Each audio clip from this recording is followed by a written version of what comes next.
राजा और मूर्ख मित्र की कहानी। श्रीनगर के गांव में प्रताप नाम का राजा रहता था।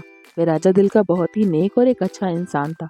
दूसरों की मदद करना और उनके सुख दुख में साथ खड़े रहना राजा का स्वभाव था। एक दिन सुबह के समय उसे शहर करने के लिए निकलना था और वो घूमते घूमते जंगल में पहुंच जाता है, जहां वह देखता है कि एक बंदर पेड़ के नीचे सर झुकाए बैठा है। उस बंदर को देखकर राजा को उस पर दया आ जाती है और वह अपने आप से बोलता है, लगता है इस बंदर ने कई दिनों से खाना नहीं खाया, इसी वजह से यह निराश होकर यहाँ बैठा हुआ है। मुझे इसके लिए कुछ करना चाहिए। इतना कहकर राजा कुछ खाने का सामान लाकर उस बंदर को देता है और ये चीजें पाकर बंदर बहुत खुश हो जाता है और थोड़ी ही देर में सारी की सारी चीजें चट कर देता है। राजा को वो बंदर इतना पसंद आता है कि वो उसको अपने साथ महल लेकर चला जाता है और कुछ ही समय में दोनों की बहुत अच्छी दोस्ती हो जाती है। राजा जहाँ भी जाता उस बंदर को हमेशा अपने साथ रखता था। राजा का भी बंदर बहुत अच्छे से ख्याल रखता था।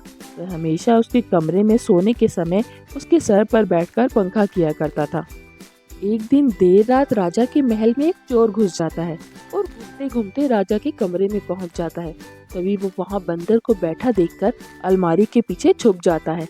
तभी एक मच्छर राजा की नाक पर उड़कर बैठ जाता है। बंदर उसे कई बार भगाने की कोशिश करता है, लेकिन हर बार मच्छर आकर राजा की नाक पर बैठ जाया करता।